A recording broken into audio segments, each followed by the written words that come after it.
Thank you. This is all this attention is a bit reading and making notes and commenting. Even the center, is too much DH. Yes. Yeah. Now. Yeah. So I want to thank the three speakers for taking the time to do this, commenting on this, and it's not easy to come by serious sort of responses. It doesn't happen that easily because people are busy, and so I guess this particular event, for me, the benefit of it is that I get that. I keep telling my PhD students, this is the only time that you will get somebody will actually sit and read something so, 200 pages or whatever you write, so you better make full use of it. And so afterwards, it's very rarely, the review processes and so on, they all become diluted, so you don't actually get people seriously talking about anything, and so this is a very great benefit. I'm mindful of the value of it, and I would like to thank everybody for that. And also for Satish and everybody in my department who have arranged this. I guess, this, responding to the speakers, I'm not one of the things I want to sort of Chakravarti's point about some of the details of this argument in relation to Tamil Nadu's, the Tamil aspect of it. Actually, I guess, in retrospect, I feel it's a very tendentious kind of book. It's a somewhat partisan, trying to, and if you ask me what was really at the back of it, basically the thing is to take issue with a Indo-logical, anthropological profiling of the Indian masses, which is there in different ways, but the particular way in which it features in film studies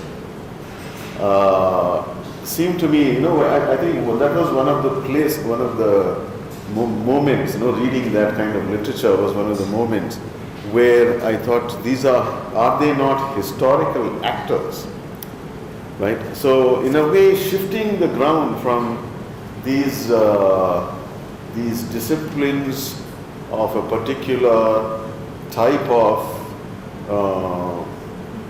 global unity, the moment of colonial imperial global unity, which is where these disciplines have their origin, and they necessarily have this, the relation of power that at the back of it. And so history, on the other hand, seemed to be the emerging space of national subjectivities, right? And so in some way I wanted to say that these are historical actors. Whatever they do, they may be gullible. I was not disputing the fact that they might be, unable to distinguish reality from illusion, or they may be, full of superstitions, or that easy to cheat them and so on. In fact, because all of them are true.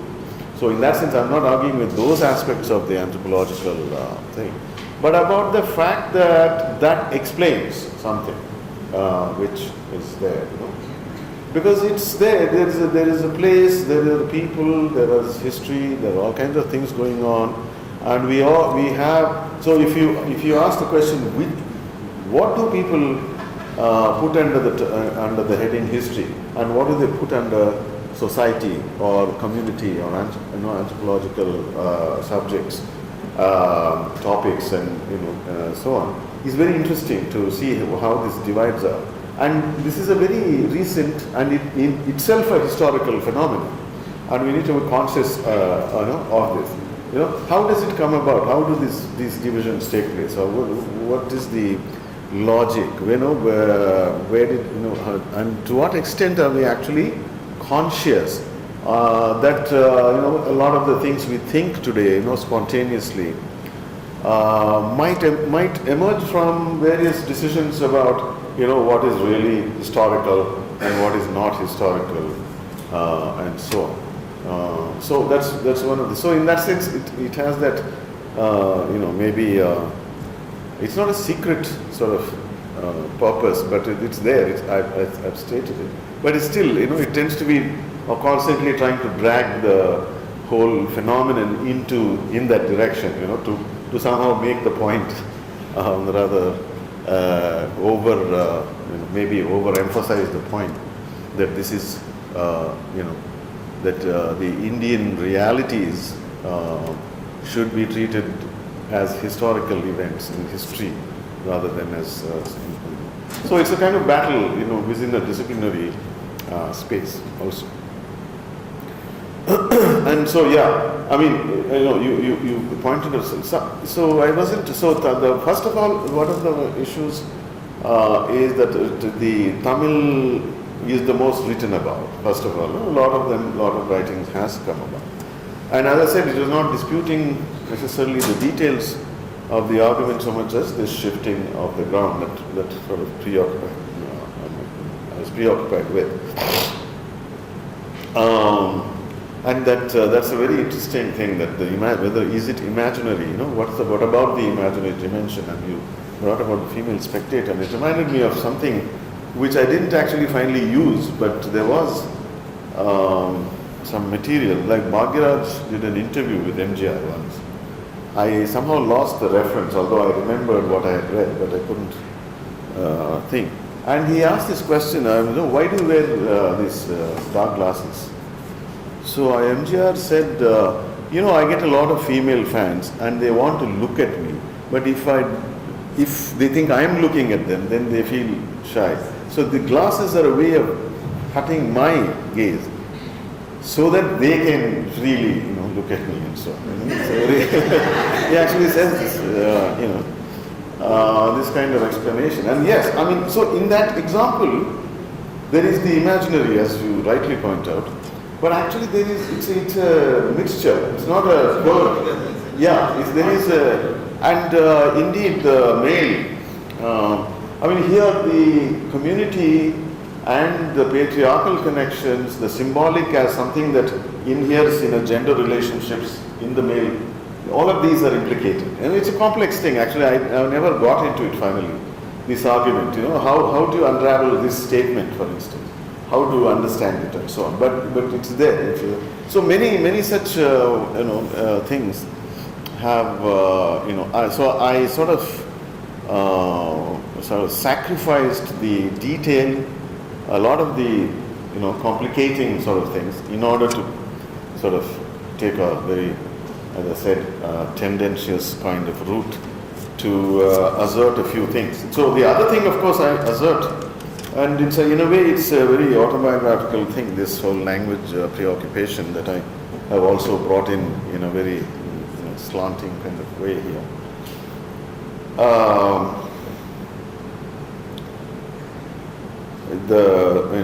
Selective, it's selective, but because it doesn't try to be, I don't provide all the necessary sort of background information and all of those things. And the political details, that's very true. The backgrounds, the many other events, the anti-Hindu agitation, etc. And how in actual detail, as you go from year to year to see developments, on the ground, how many different causal factors and other things are operating. Yeah, it's all abstracted away from all of those sort of issues. The sovereignties issue which Ravi brought up, that is also an issue where I feel I did not actually take it, again, I just sort of restricted it to just, a suggestion rather than pursuing the implications of this fragmentation and multiple sovereignties, etc. What I would have said maybe, and maybe I have said it in a very passing way, not elaborated it, is that this is so. What Hansen is talking about is a particular kind of set of pre-existing sovereignties which kind of come back in the with the failure of the larger Republican sort of project of the redistribution of sovereignty, which is part of the political the theory of republics. So falling back on the zamindar or any other kind of figure, sovereignty figures, multiple, and also a few new ones he also mentions, which is the new Swamiji, the Sai Baba, those kind of figures, right? New ones who might also, but new ones based on a certain kind of reference to older spiritual or cultural sort of claims made on them. So that is one. That's the Hansen's point. But what I wanted to say about that is that two things. One is language. Language offers a new sovereignty sort of possibility. When the linguistic nationality is brought into, proposed, it offers a new thing. But at the same time, it is one which tends to, has the potential to actually render secondary all of these other sovereignties. That's how I feel about it. I haven't, as I said, I didn't make that argument in the book itself. But it seems that when I work more on language, I hope to elaborate this argument. The idea being that to effectively constitute a linguistic community is alone, and this is again a historical point. There is something historically specific about the fact of language as a basis of a national identity coming into existence. It is not self-evident that such a thing, it just happens, and it happens alongside of many other developments.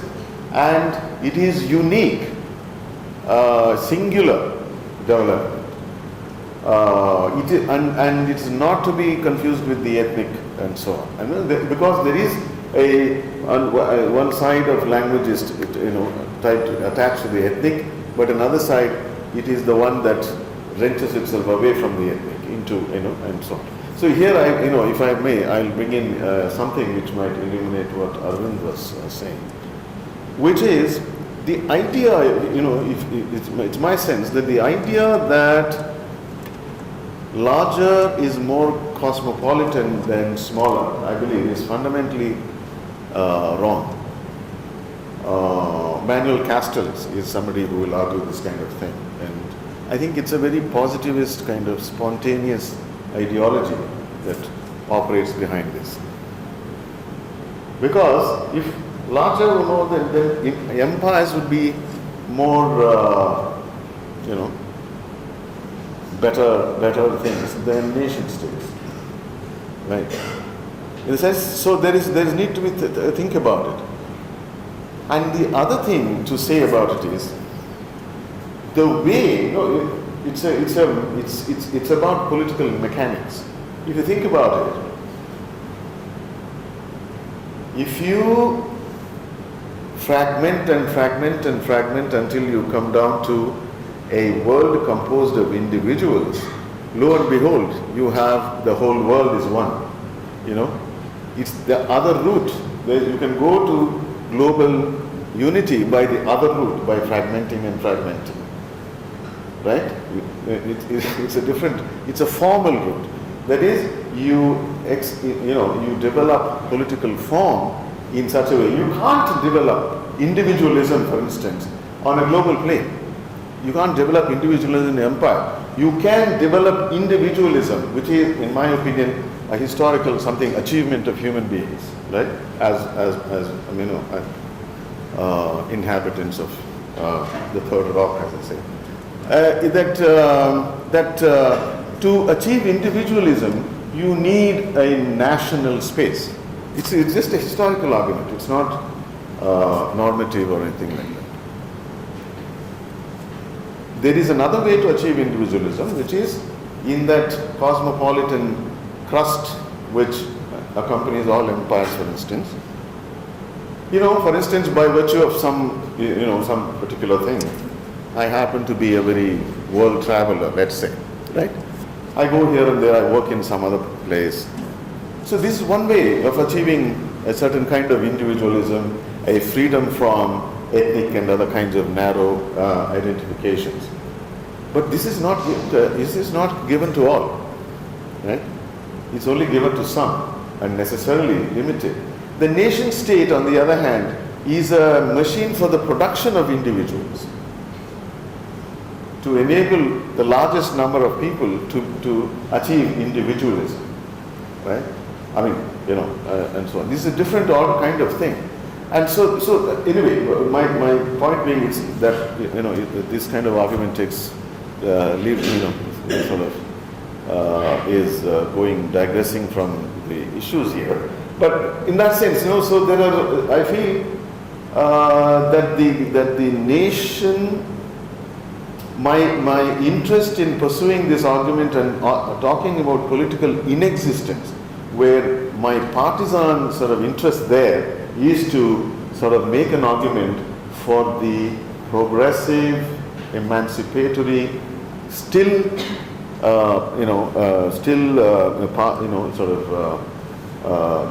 continuing potential of the nation-state form,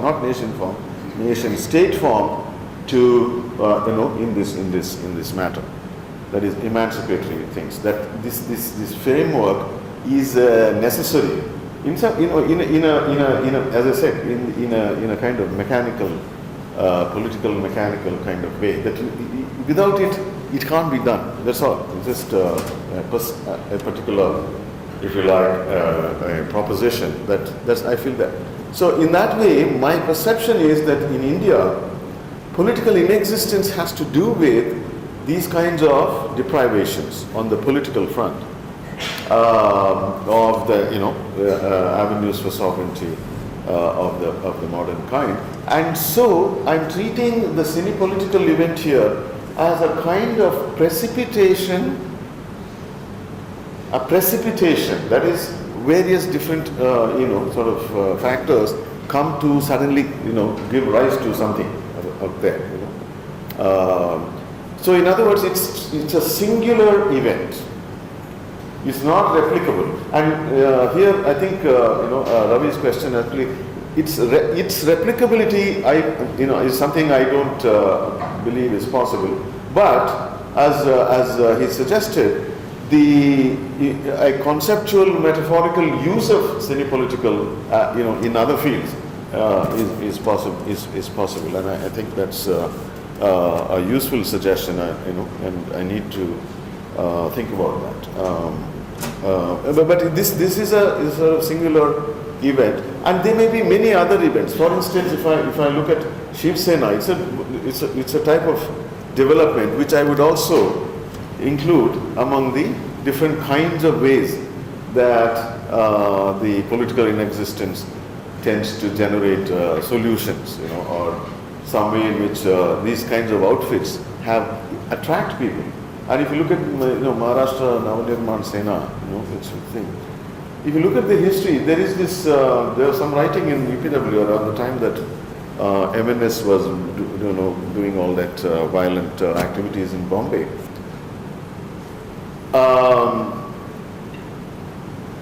The bourgeoisie of Maharashtra was arguing for a separate Maharashtra state in the 60s, right? Today, the Marathi bourgeoisie will not raise the question of nationalism because it is associated with this kind of tainted, it's sort of tainted by association with Raj Thackeray and other people. Now, here is the thing, the national whole, in some ways, if you constitute a national bourgeoisie, that is an Indian national bourgeoisie, it sort of siphons off, it sort of drains the regions of bourgeois presence. This is one of the things that's happened in India today, in independent India, that the regions are simply drained of all bourgeois, historically bourgeois content, in terms of culture, in terms of arguments, in terms of education, in terms of presence of a certain kind of standards of, the standardization process, all kinds of things that one associates with the bourgeois revolution. All of these siphoned off into one place, and all of the local bourgeois subjectivities are all, sort of willy-nilly by virtue of the nature of the things nature of this place, nature of the pyramid that we have built ourselves, start scrambling right from, nowadays, right from the cradle, we are scrambling to reach that top.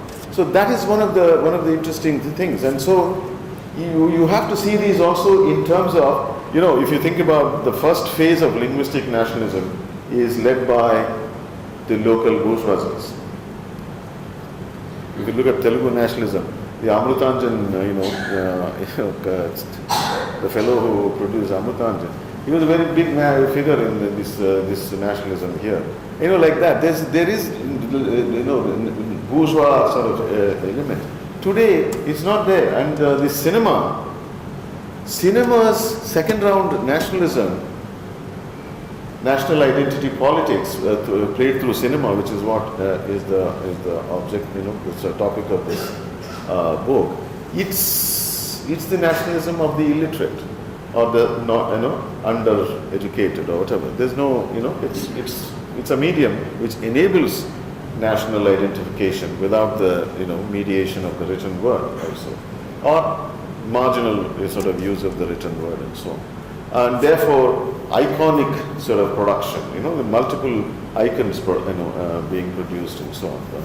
So those are the sort of things. That's how many. If you like, the things I didn't actually say here in terms of a larger what Ravi referred to as the larger horizon.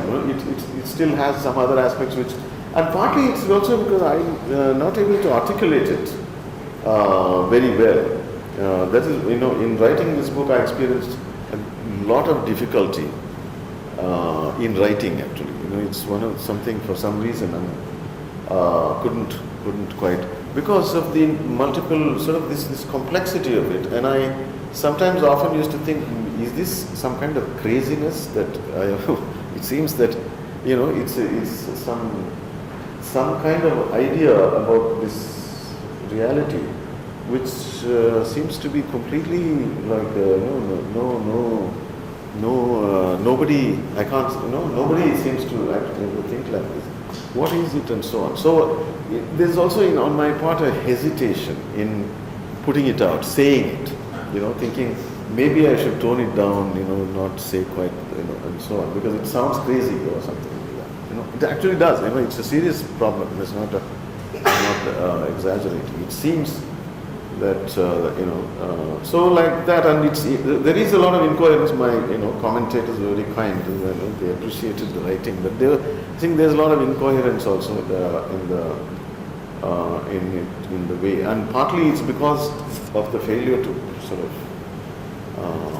really properly articulate all the different layers in which this whole thing is occurring to me, and some obscure areas, some not so obscure, etc. So simulacrum, it is a simulacrum, and that's the thing. So, in other words, if you actually take it serious, so for instance, in this book I refer to Ram Reddy's way of dealing with this question, right?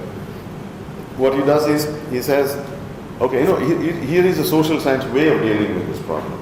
So here is a comma or whatever, class interest, and then they want to express their interests in the political sphere, and NTR is just the temporary vanishing mediator for those class interests to be expressed here. So he's not. There's nothing of importance there for somebody like him, the political scientist who's very astute analyst of. Here is where the economic question which you raised in terms of SV's sort of in relation to that. So he does that. So he says, this is it. This is happening here. And what about NTR? He says, actually, Nadendra Bhaskar Rao is the real, person to attend to. NTR just you can see how it's easy to say that because precisely because he doesn't represent class interests, serious, of a kind where you take him seriously, and precisely because of that, it's saying it's just an epiphenomenon, some superficial thing. But of course, it's not so superficial if you take the masses as political actors, in your world, right? Then you say, so what is it about this, figures? Why do they elect that? So in that sense, for me, the economic question, I have raised the economic question in a different way, which is, for instance, by the time you come to Rajnikant, I've tried to discuss, and also and already with Chiranjeevi, I've tried to make an association between the fact that once you start appearing in advertisements, making money through appearance in advertisement, there's some dilution of political power. The power, star power. It becomes investable, surplus, and that's what and although Rajni didn't appear in ads, his wife and daughter are steadily investing some. His recent film Pachadiya yes. is going to permanently turn into that. Totally, yeah. Already in the last two films there was that. If you let Shankar loose on Rajnikant, what do you expect? He is going to turn him into cash bonds or something in no time. So that's happening. So in that sense, the economic question and the political question, this political surplus itself is historical, and my sense is that the today's world is no longer hospitable to that kind of thing. There was again, it's a story about something that's happened and is more or less over, rather than something that continues to operate in that original form. Although in different forms it does continue to, the fragmented forms, the smaller, something that, as you said, quickly, comes into existence, nanoparticle or some other such phenomenon, coming into existence for a brief moment, which have to be studied. I think those are to be looked at in terms of, how is there a conceptual value to this cine politics beyond this unique singular phenomenon or not? That's I believe a serious question. And so transcendence is the this Carl Schmitt's idea. Carl Schmitt saying that transcendence is absolutely essential to any social political formation. Sovereignty, what he calls sovereignty, right? That's his argument. Saying that you can't get rid of the exception. So it's there either in some form, And what it means is that the miracle, the miracle in Christianity has its equivalent in the exception, right? And it has tied up with sovereignty, and so basically it boils down to transcendence. Can a society absolutely, can a society's governance happen in an absolutely immanent form? That is, without any exception being placed at the top. Because Plato's Republic is about all that, how to make a society which will run like clockwork. There's nobody needs to run it. If you need anybody to run it, that means you need transcendence. Now, what Carl Schmitt ends up with is, at the end of his thing, that today democracy, with all its scientific management and all that, is actually aspiring for it. And he says, what we are about to get is despotism. And despotism is the new form of sovereignty, and he proposes for the 20th century. And rather than, it's not, I mean, I realize now, it's not, I might have said it if I had known before, that is, what is this reality that it's virtual, it's surrogate, it's psychic, and it's so in other words, it's not happening on the ground in some way in which we understand, say, an event. It's happening in a different sort of some other dimension. And I don't think I've said, I've sort of explained what dimension, but it just occurs to me now that is the case. I think so. These are some of the comments, and I again want to thank everybody for their serious remarks on this book, and I hope I think I will. Many things have become clear to me just after publication and in the process of listening to comments like this, and so I'm very grateful. Thank you very much.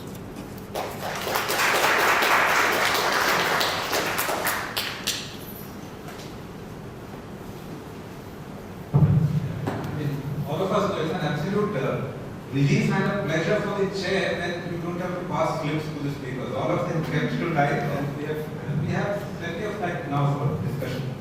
I think what we will do is, a substantial number of points have already been made, and Madhava has responded to these points. If there are, this can be like a conversation. If you have specific questions, then they can be directed either to the three panelists or to Madhava. It can also be in the form of conversation comments. It doesn't have to be in the form of questions. What struck you about this book or about the phenomenon of Cine Politics in India? That's also possible. One thing I thought I should say to start off this process of questions conversation would be, it was also pointed out by the speaker that the first book took a look at the national cinema, the construction of Hindi cinema in the sense of what was happening to the construction of nationalism in India. And this moved from the national to what I will call the local or the regional. And in doing this, one of the things that is happening in the book is the central categories of the first book, which is massive revolution. It was part of the title of the dissertation, which ended up. But something like passive revolution, and then the Marxian categories of the failure of real consumption. Much of the final chapter which says towards real consumption, question mark. That is something which does not echo in the second, because you move from the national to the, not the regional so much, but the many national cinemas of South India.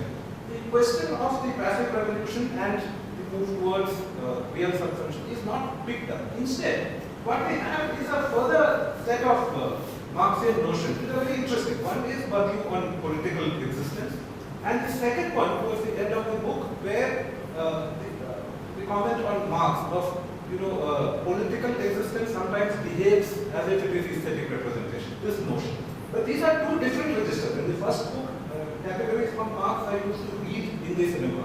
In a way that is not carried forward into this. So one of the things would be, when you make this transition, how are you thinking of the categories?